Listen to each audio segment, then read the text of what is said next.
So I have a question. So I have a question. Question. So I have a question. A question. A question. A question. A question. Question. So I have a question. Can three old farts make a record and get it into the charts without the support of a record label? More to the point, would anybody be interested in following that journey to see if we could? Would you? Not that we've got anything against record labels, but take a look at us. Who the hell would sign us?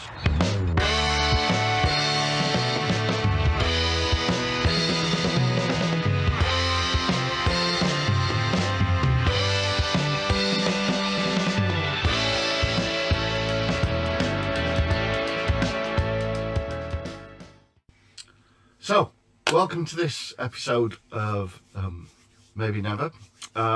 We thought we'd do something a little different today, in that, a bit of tongue-in-cheek, there is a guy on YouTube called Beato, and he's a music professor, very talented guy, and he likes to break down various songs. In fact, if you look on here, he's done it 114 times.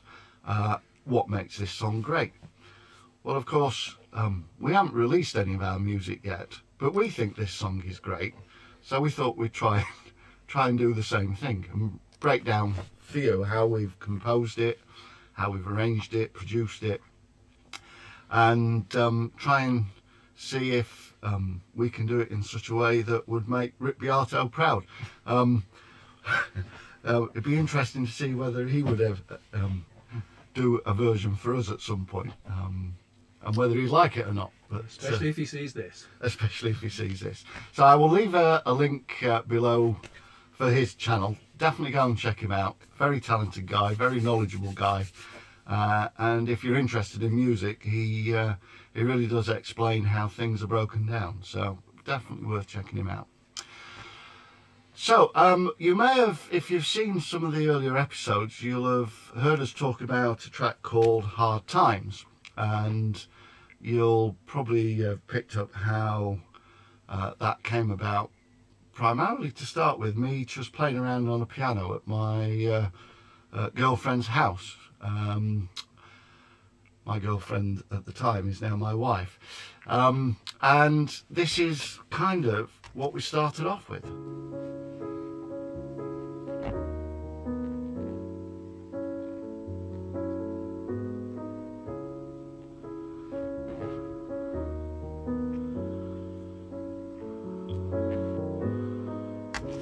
And that was it. That was the start of the song. It was straighter than that. It was played differently.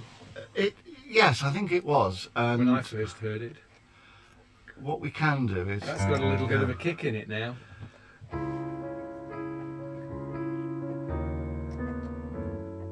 That's what it is now. Yeah, I suppose at the time, because I wasn't... It was just straight. I wasn't a pianist, so I probably couldn't have played it like that at the time. So it probably... That's it. That's how you played it to me the first time. Right. So that's how it started out. Yeah. Just simple chords, really.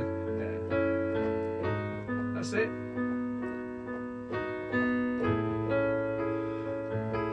That's very roughly what I first sang it to.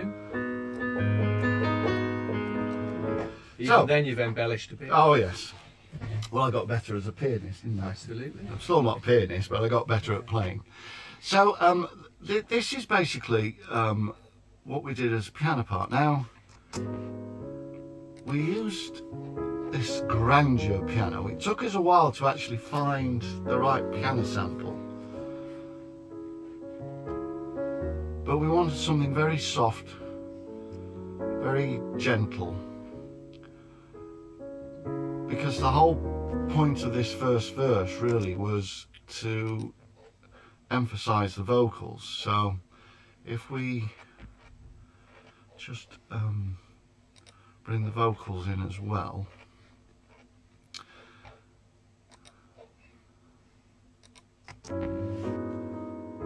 She feels the world is getting smaller day by... We'll start it at verse 1, mind you.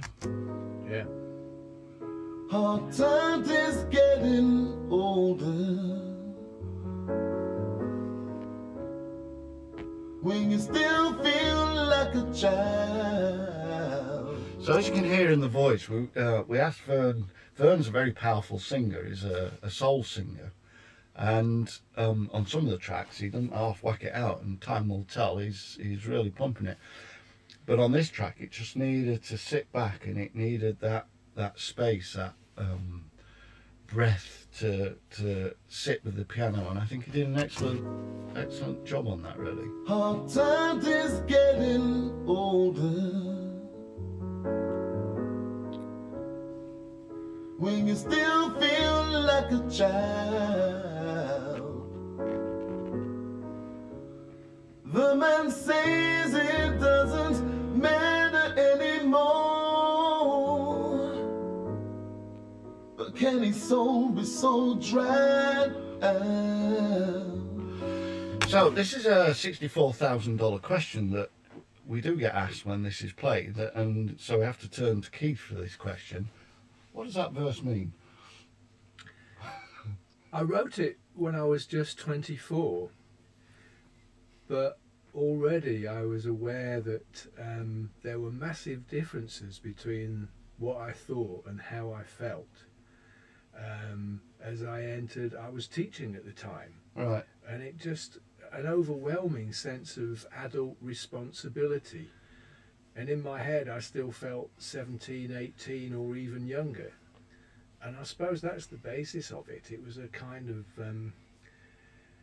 moment of depression, like, goodness me, I've got to act so old now. And that's where it came from. So you've actually regressed as you've got older then, because you act more Absolutely, like a child. I have, yeah. Well, I felt I was regressing because I was responding to some of the professional and personal responsibilities in life with very childlike internal reactions, and so that's what it's about. It's getting older. I mean, it'd be much more appropriate to write it now I'm 60 something. Yeah. So it's a bit ironic that I was still only a 24-year-old child really when it happened. So that's the basis of it. If you haven't seen the earlier episodes, the interview and the gathering, what we explained there is that I actually brought this piano part to Keith one evening, and we got drunk with some wine, and Keith had already got some lyrics written down. Was it a poem, or was it just some song lyrics that you... I think that's how often I write stuff. It starts out as a poem, and then eventually, because I have music going round in my head all the time, eventually I inject quite a sort of stiff rhythm or syllabic limit to each line, and therefore it's adaptable to a song. But I had no idea of a melody or an arrangement for it when I wrote it. It was just pure coincidence when you came round with that, and I thought, I've got something that will fit there. Yeah. Well, Keith and I had, as I say, worked on it a little bit over a glass of two of wine, and then we brought it to Paul. And what was your first observation about it? Well, great melody, but all we've got is a set of verses, so we needed something else to make it into a song. So looking at either choruses or some middle section. We sort of developed the structure with that in mind, didn't we? I'm looking at the screen now, Paul, and I remember how you described this song to us structurally, because you always use that line that I can see up there. It says, doesn't actually have a chorus, because we've talked about, haven't we, how do our songs follow some kind of formula, and this one just has no rules. No. Absolutely right. Doesn't actually have a chorus. No. So there we are. And that, again, going back to Rick Beato, maybe it's that sort of fact that he might find interesting, that there is a pop song and there is no chorus. But based on the sort of sampling that we've done of the music that we've sort of put out there to our circle of friends, this is by far and away the one that gets it's the popular song, the most response, isn't it? Mm. So as we go through the structure, as I say, we started just for verse 1, piano and vocals, but then we wanted to lift it a bit, and this is where we kind of brought the strings in. So we brought the strings on in verse 2, and we just wanted something that was a little light. So there's just really the violins and violas and a bit of cello. And the cello is just kind of sticking on fence notes.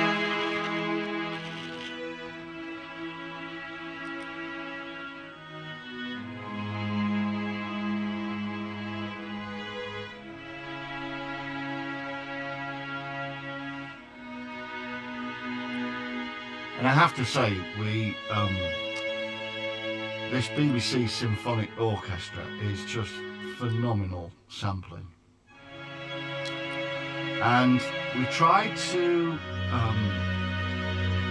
incorporate some expression into the string playing by using this MIDI interface. The problem is that the throw on these faders isn't long enough, so it's a bit jerky. I could do with something that's got as long the fader as these to do the expression movement. So I might need to just re-record the expression movements on this. But definitely recommend this Spitfire Audio Symphonic Orchestra. Beautiful samples.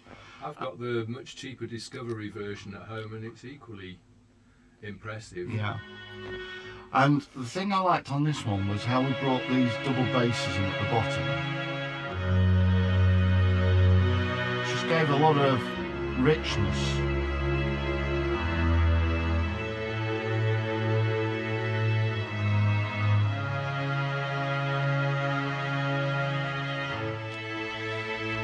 So if we were to... I could listen to the strings on their own. Yeah.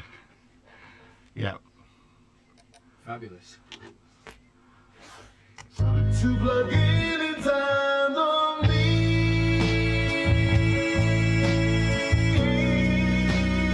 Yeah, I think that double bass just needs to be lifted.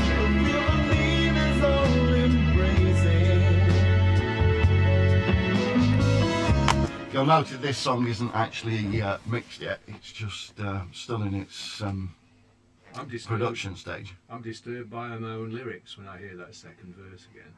I think it's still the same theme about getting older and wanting to remain. And I've got this vague memory of hearing a conversation between a couple friend of mine who I think were married quite early, and it was basically the relationship seemed like a series of transactions, and I didn't want to grow up to be that adult. Right. Mm-hmm. So it's the same theme, but I'm disturbed when I hear it that I could be so cynical. And I can't think who it was, of course, but your lyric writing today is much the same, isn't it? I think it is. Yeah. It's quite strange to be disturbed when you listen back to your own words and thoughts. But anybody who's a songwriter out there, write everything down. Yeah. As it just as it comes into your head, and then rearrange it later. Yeah. Good idea. What would be good now is if you just introduce the bass with the strings. Yeah. So for the bass, we'd put down like a root bass part, but again, we're not. I'm not really a bass player, and I've got a friend called Nick Davis, and he said, yeah, he'd love to come and put down the bass. So he again, he's a music teacher, so he's got good music knowledge.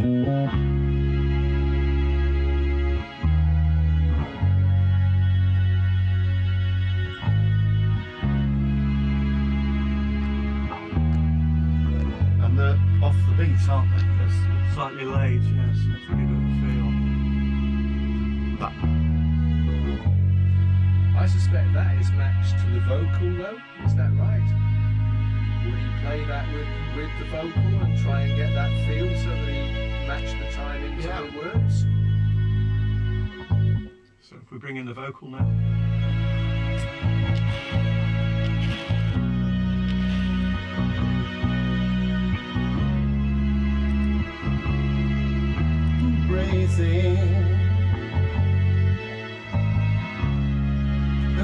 cover up our lives,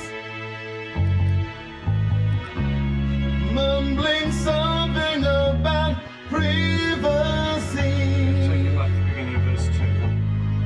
under the glare of. Yeah, that one's slightly different where he's working around the Well, vocal. because which the is drums quite- come in on verse 3, which would in it. She Yeah. feels the world is getting smaller day by day, so she confides his mind to speak. Yeah, so as I thought, it's going with the vocal, but that's a much more traditional kind of way Love's of an playing the bass. overdrive, that next verse? to plug in times of need. To plug in time of need. That's where the drums come in. So we could go on to the drums. But is there something to say there about when you do call other musicians to come and do something, that you've also got to have the confidence to say, this is not necessarily what I want, but this is what we've got. So you've got some kind of, you were mentioning some kind of guide, you put down a rudimentary kind of bass line. Yeah. When I wasn't here when Nick came to do it, did he find that useful, or did he just want to throw it out and do his own thing? It's a long time ago, Yeah, so I can't really remember. What about other musicians who come and work in the studio then? Do they appreciate that kind of initial idea and then work with it? I guess it's down to our choice as to whether we want to give them total free rein. When we come to listen to the sax later, with Nigel, you just give him free rein. You can't really give him too much of this is what I want, because that's not the style of player that he is. There'll be others, of course, where they do want a bit more structure, and I guess it depends how good they are as musicians. Well, as improvisers, I think, isn't it? And how they hear it, because what we're asking them to do is composition as well, isn't it? It's not just play this part. There is, I mean, on the new album, there is a part that wants to be played on a soprano sax, and I have written it, so that will be scored for Nigel to play if Nigel's up for coming and doing another session. So yeah, it depends. I think it depends on the song and the part. If it's a bass part, I can knock a bass part out and it will work, but you want somebody that's got knowledge of their instrument to put those flourishes in. I can't. Bit of artistic license as well, because we just played that second verse, but when we played the third verse by mistake just slightly earlier, I think he's definitely got free rein in there, hasn't he? Because when the drums come in, he leaves the drums to go with the vocal and does his own thing around that. Yeah. For me, so I doubt whether we asked for that. No, It's just something that he felt. Yeah. And again, he is a music teacher, so he understood what chords were being played, what extensions on those chords might have been there, which is beyond my musical knowledge. Okay, so these are the drums that came in.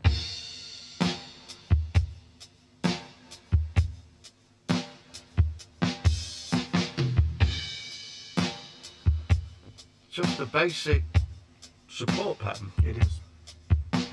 Here it's on a great many ballads. Yeah.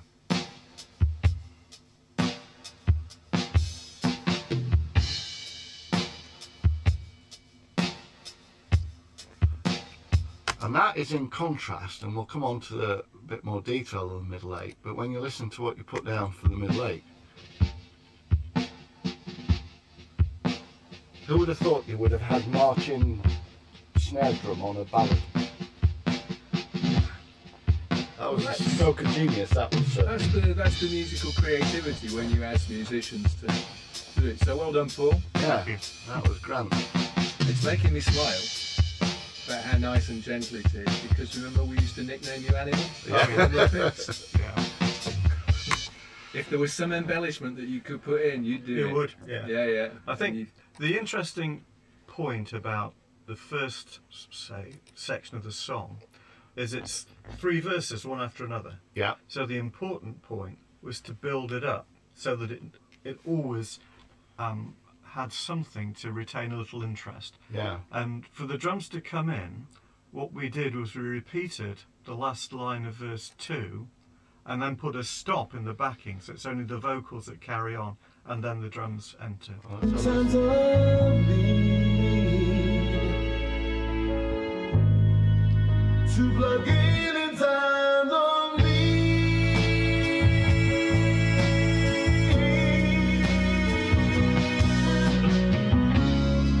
But feel the need is all embracing. And what I find interesting, when you listen to the first verse, this is pretty much all the same speed. It fluctuates a little bit, but this feels quite lilting, When you still feel like a child. as if it's got space to move around, and then, you know, just by bringing in that backbeat,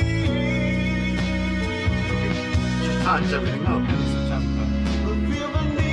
So it feels as if it's speeded up, and it has by 3 beats per minute, but not by much, but it feels a bit more sense of urgency. Mumbling something about privacy. Under the glare of So also you could hear in the background there was some Spanish guitar parts. Now, if you listen closely to this, every time I got to the end of a phrase, I took a deep breath.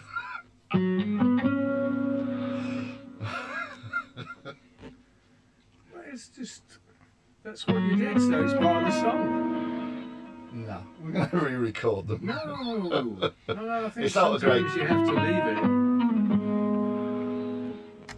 What doesn't help on that is that Part the of the expression. pretty heavily compressed as well. So as the compressor's dropping out, the gain increases, so it emphasises it more. But yeah, we just wanted that, just a little something. Oh, that bloody breath. In fact, it sounds like it's part of it, really. but feel the need is all embracing. Again, just finding the gaps. Yeah, well, you follow a drum And so fill we there. cover up Very our musical, aren't eyes. you? And there we go. Mumbling something about privacy. Under the glare of all these. Leave the breaths in. Remember, was it Life on Mars with that Barry recorded and the phone rang in the office right at the end? I didn't know It's that. on there. It's Yeah. on the recording. Yeah, All right. yeah. It's just part of the. I don't know. I don't know what Barry would have said or the producers. But It's it your was just, call, Rob. It's your part. It's Yeah. just caught the moment sometimes, and that's how you played it, and that's how you felt it, because Yeah. that's where you breathed. And I can't hear it in the total mix. No. No. So it maybe if you take that breath out, you'll change the way you play it negatively. So, your call. Yeah. Yeah, Comments cool. below. Yeah. What, Yeah. Leave it. what we should talk about now is the part that we didn't include, which is Nigel's flute Flute. part, isn't it? So yeah, so this is an example of where when you're producing music, it's not always what you put in, it's sometimes what you take out. Leaving the spaces. So I need to reactivate this. So this was a flute part that Nigel had put over the intro.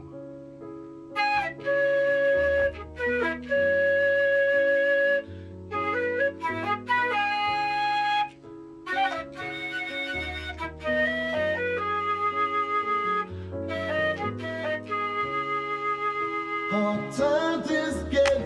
That's a part, it's a beautiful part. but we just felt that that intro just needed to be as clean and as sparse as we eventually recorded it. So yeah, we dropped the part, and I think it's just somewhat cleaner.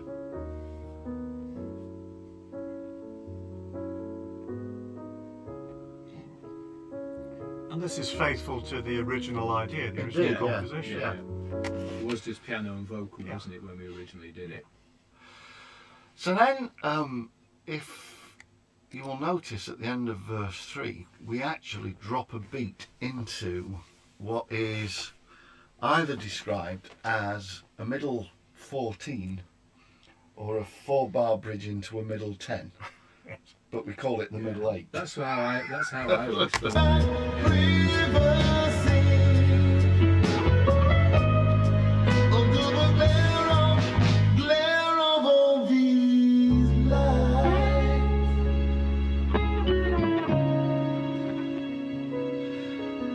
And the guitar and bass playing together. Well, there's also the. And I think I wrote the cymbal part for that intro, and then I think you wrote your Spanish guitar part to emphasise the same notes. well, it doesn't sound to be a lot going on there, but so you've got these strings that they perhaps need to be a little more up in the mix. So This section came about, didn't it, because we felt it needed to go somewhere else structurally. Wasn't originally the idea just to have an instrumental break with some different chords behind it, and then there was the vocals, there was more vocal lines fitted over it somehow. I can't remember how it came about. But I don't think originally it was meant to be a vocal section, but I may be wrong. and these were the. That's another message for anybody doing this out there. Is you just have to keep trying different things with different sections and ideas. Absolutely. And, like the flute disappeared off the beginning, then the vocals appeared in this middle section. I think that was meant to be just purely instrumental. Well, the vocal arrangement we'll play the middle 8, which is actually 10. New ideas won't bring fresh air.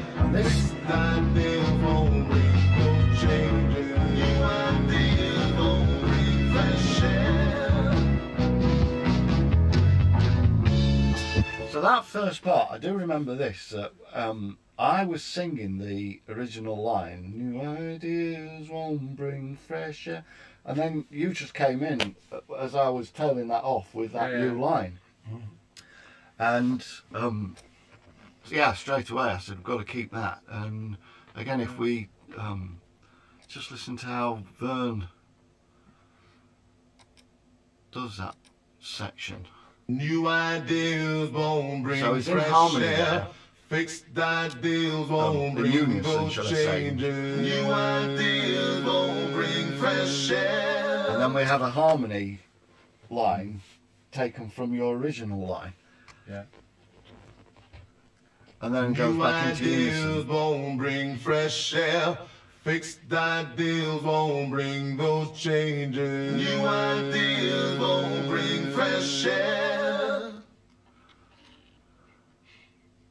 New ideas won't bring fresh air. Table motion signal danger. Writing lives off beyond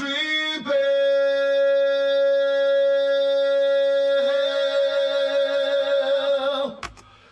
Yeah, great vocals. Great vocals.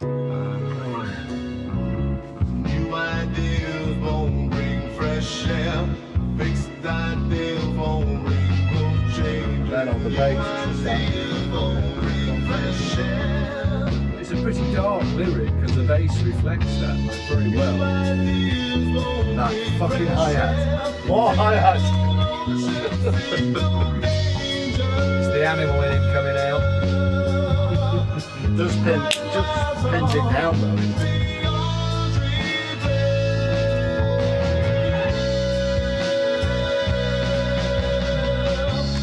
And And then I like the drum part, Paul. yeah, Thank you. Yeah. the bit that I found really hard to do. Builds nicely. Before he changes the subject away from how good that drum part is. I am, because I'm going to blow my own trumpet, and then we can go and blow his ass.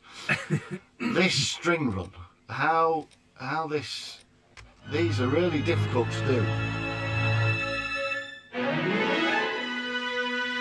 To make them sound realistic. No, you can't do it. You can't do it like that. And I'd love somebody to actually show me how to properly score these string runs.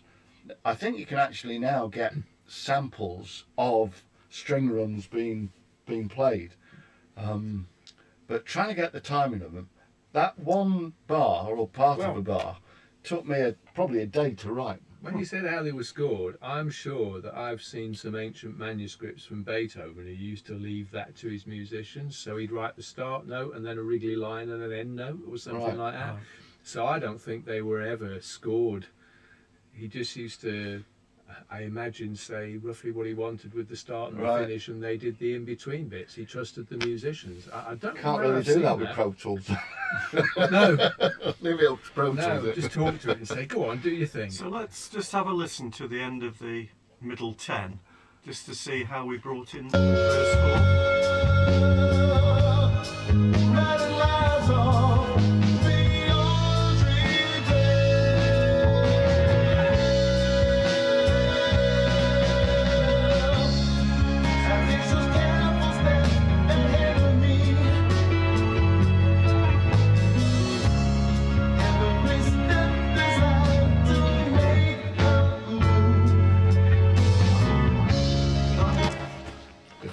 That was another one of his, wasn't it? To syncopate that. Make go move.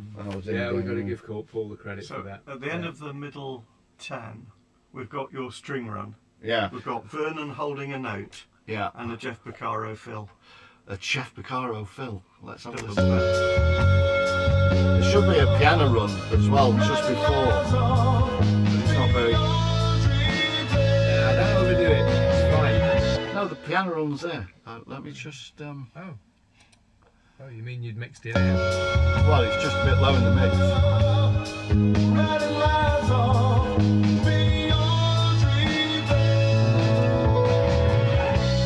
The two meant to go together. And it's that Jeff Beccaro.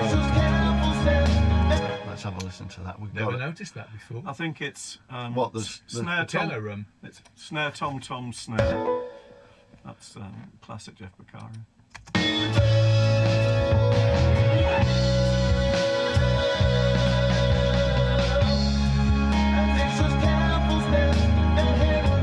And then we're back to a bit of Spanish guitar.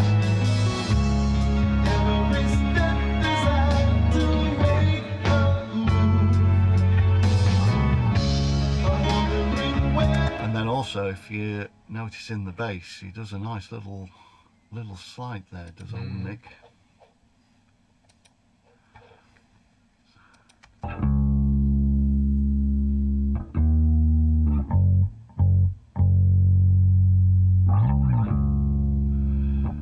It is interesting that when you isolate the tracks, they're so untidy, aren't they, at times? It's context. But Context within the is song, everything.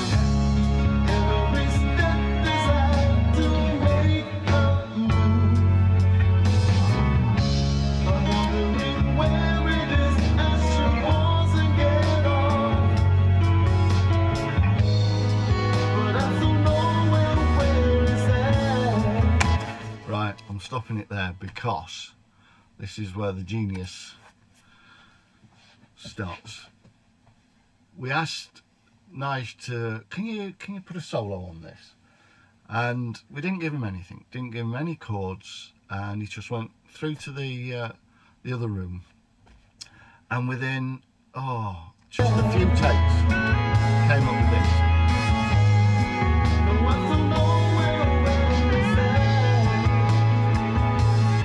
Now, my observation of that is, and it's often said about soloing and whether it's guitar solos, it's not necessarily the notes you play, but the notes you don't. Yeah, the gaps you leave.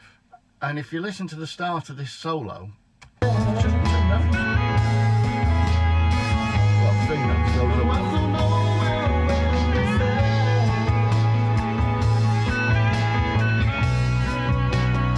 And then it gets busier into the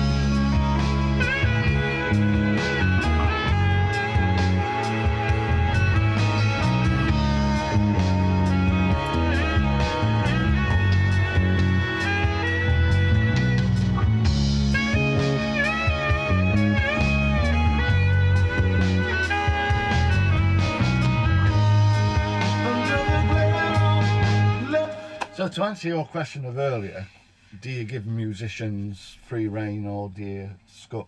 I couldn't have scored that. That's No. just feeling the music. And And also that, as you said, that more gentle part before he goes into the fully fledged. Yeah, the solo leading. is a nice absolutely. bridge between the verse and the solo proper, as it were. He's leaving space for the vocals. Yeah. Now there's another bit in this that, you Where know, he leaves space. Yeah. and when we're mixing this, it comes in with the ride cymbal. But here's another gap where he lets the drums just come up for a while. Very tasteful, that sounds fun. When we come to mix this, we're going to have to be really careful about how we mould this together. Then you have the dropped beat again, the glare on, and then vocal outro. And the outro is really to mirror the start of the song, where it's just vocals, piano, and a bit of strings.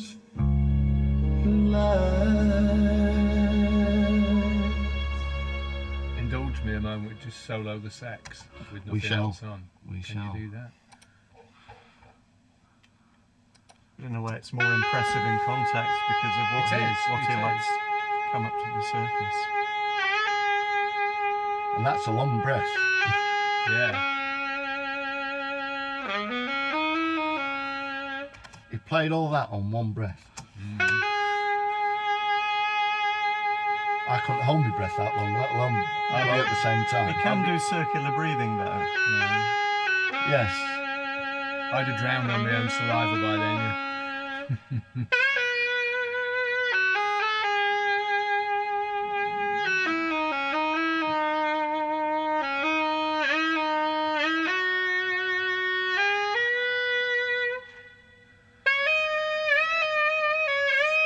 When it comes to the end, just solo the vocal with it, huh?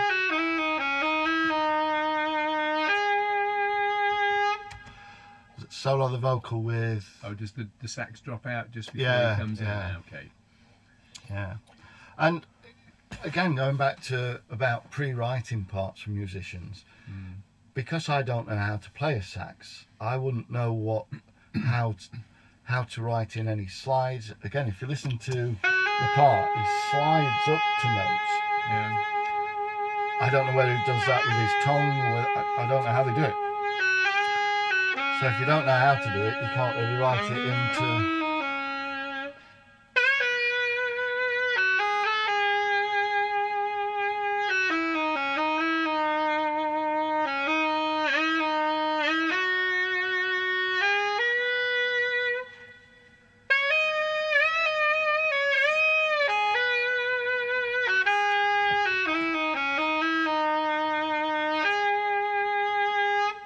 Yeah, superb.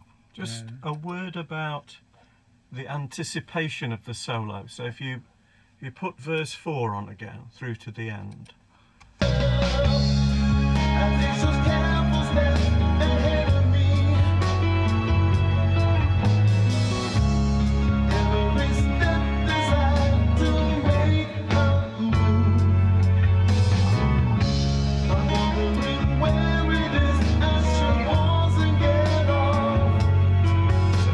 Getting a bit busier, Yeah. and then we have the repeat of the last line as in verse 2. That gives Nigel a chance to come in.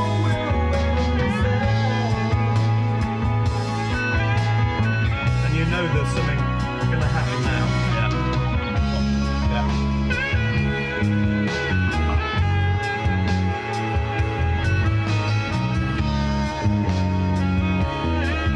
whose idea it was to play that on the bell? And then you get the blame. Yeah, I know. Yeah, but they wanted it louder. He always wants it loud. Oh, you said you hadn't mixed it yet.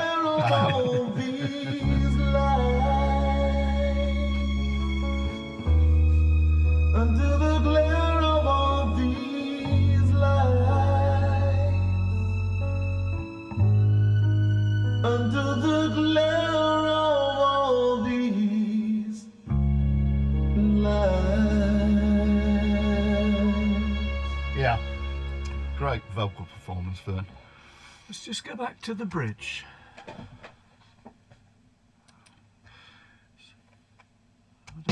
Glare of all these lights.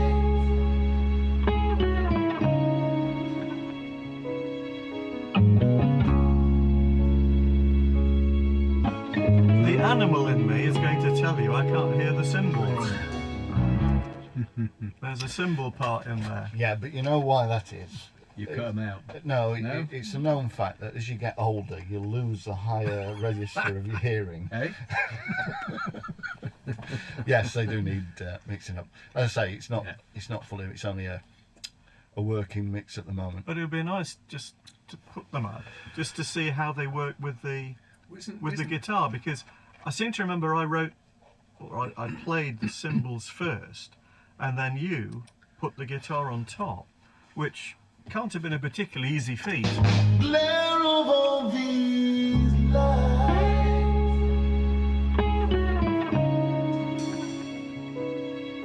Well, what's happened there? We have lost. Glare of all these lights. I don't know what happened there.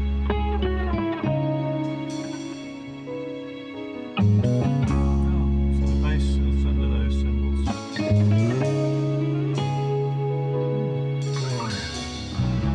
New ideas won't bring fresh air. Fixed ideas won't bring no changes. New ideas. Again, on the strings there, where we trying to do the two styles of ba ba ba ba. New ideas won't bring fresh air. Fixed ideas. We keep losing sound.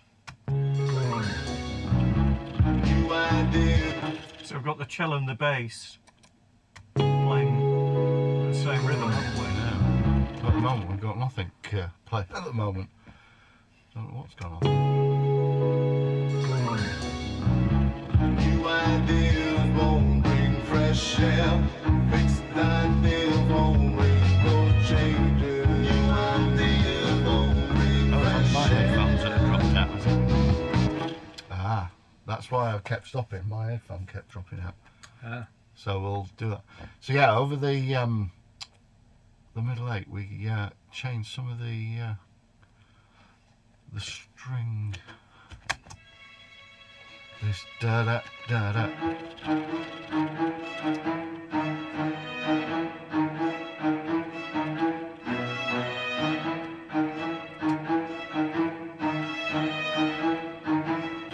Yeah, I think that added to the New ideas urgency won't of bring pushing fresh forward. air. Fixed ideas won't bring no changes. New ideas won't bring fresh air. New ideas won't bring fresh air. Table motion, seek no danger. Writing lies off beyond repair.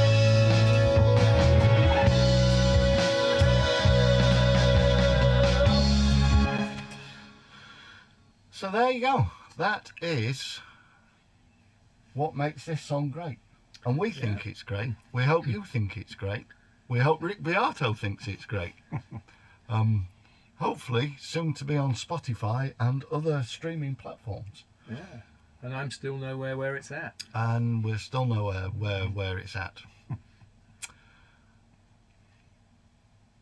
Anything else you would like to? I think that summarises the whole writing process very nicely. Very good. Next time.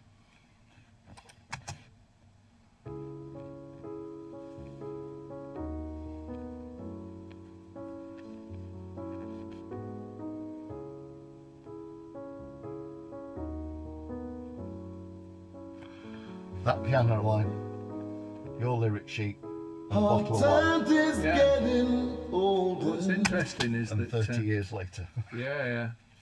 Well, no, coming up 40 years Yeah, later. it is. Yeah. What date was on your original lyric sheet? November 1984. 84. Good lord. We didn't. It was just sitting there. They were just sitting there for a while, though. I think it was this.